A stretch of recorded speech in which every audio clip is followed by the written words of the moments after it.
नमस्कार दोस्तों। वैसे तो आपने इतिहास की बहुत सारी कहानियां सुनी होगी, लेकिन आज जिस कहानी को आपके सामने मैं प्रस्तुत करने जा रही हूं, यकीन मानिए दोस्तों, आप कहानी सुनाने के बाद उसका असर आपके दिल दिमाग पर छा जाएगा। नमस्कार दोस्तों, स्वागत है आपके मेरी यूट्यूब चैनल AH स्टोरी पर। दोस्तों, आज मैं आपको चित्तौड़ की महारानी रानी पद्मावती, वह सौंदर्य की आत्मा थी। उनकी खूबसूरती देश देशांतर में प्रसिद्ध थी। उनकी बुद्धिमत्ता और साहस की कोई सीमा नहीं थी। वह अपने बलिदान के लिए अनंत काल के लिए अमर हैं। दिल्ली के सुल्तान अलाउद्दीन खिलजी के शासनकाल के दौरान मेवाड़ एक मजबूत राजपूत राज्य था। मेवाड़ के राजा राणा रतन सिंह थे। चित्तौड़ किला मेवाड़ का रक्षा कवच था। 700 एकड़ जमीन में फैला यह किला समय और हमलों के खिलाफ मजबूती से खड़ा रहा है।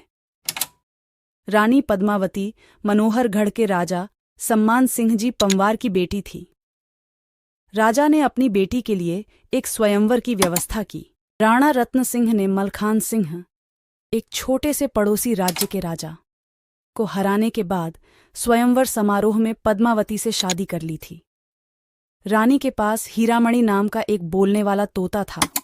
अलाउद्दीन खिलजी ने अपने ससुर और चाचा जलालुद्दीन खिलजी की हत्या करने के बाद अपने आप को दिल्ली का सुल्तान घोषित दिया था। उसने रानी पद्मावती के सौंदर्य के बारे में बहुत कुछ सुना था। वह रानी को हर हाल में पाना चाहता था। जनवरी 1303 में अलाउद्दीन खिलजी ने एक विशाल सेना के साथ चित्तौड़ पर चढ़ाई कर दी। किले की मजबूत रक्षा व्यवस्था देखकर वह बहुत निराश हुआ। खिलजी की सेना की ताकत देखकर राणा रत्न सिंह लड़ाई से बचने के उपाय सोचने लगे। तभी अलाउद्दीन खिलजी राजा को संदेश भेजा कि वह अपनी सेना के साथ दिल्ली लौटेंगे अगर वो रानी पद्मावती की एक झलक की अनुमति दे। बुद्धिमत्ता पद्मावती एक शर्त पर सहमत हुई कि खिलजी केवल एक आईने में उनकी प्रतिबिंब देख सकते हैं। अलाउद्दीन खिलजी सहमत हुए। वह अपने विश्वस्त जनरलों के साथ आए। आईने में पद्मावती की प्रतिबिंब देखकर खिलजी हक्का बक्का हो गए। जितना सुना था, रानी पद्मावती उससे भी ज्यादा सुंदर थी। रानी को अपनाने की इच्छा और ज्यादा मजबूत हुई। अपनी बात रखते हुए अलाउद्दीन खिलजी अपने शिविर की ओर रवाना हुए। रतन सिंह खिलजी को किले के फाटक तक छोड़ने गए।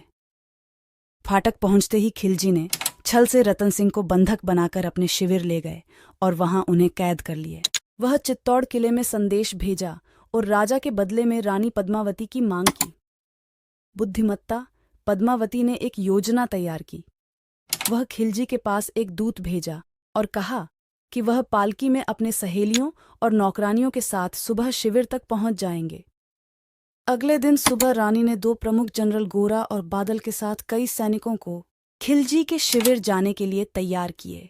हथियार सहित महिलाओं के वेश में कुछ सैनिक पालकियों में बैठे और बाकी 200 पालकियों के पदाधिकारियों की भूमिका में खिलजी के शिविर की ओर चल दिए। शिविर में पहुंचते ही राणा के सैनिकों ने हमला बोला और अपने राजा को कैद से रिहा किया। इस मुठभेड़ में दोनों पक्ष के कई सैनिक मारे गए। राणा रत्न सिंह को बचाया गया। राजा चित्तौड़ किला सुरक्षित पहुंच गए। क्रोधित अलाउद्दीन खिलजी ने चित्तौड़ किले को चारों ओर से घेर लिया। राणा रत्न सिंह अपने सैनिकों को किले के सभी फाटक बंद रखने को आदेश दिया। खिलजी के सैनिक चित्तौड़ किला के मजबूत दीवारों को नहीं तोड़ पाए। यह सिलसिला 8 महीने तक चली, जनवरी से अगस्त तक। किले में संग्रहित खाद्य वस्तु सब खत्म हो गए थे। 26 अगस्त 1303 पर रत्न सिंह अपनी सेना के साथ केसर पगड़ी धारण करते हुए दुश्मनों के खिलाफ आत्मघाती हमले किए। लड़ाई में रतन सिंह सहित सारे सैनिक मारे गए। किले के अंदर पद्मावती के आदेश के अनुसार एक विशाल चिता जलाया गया।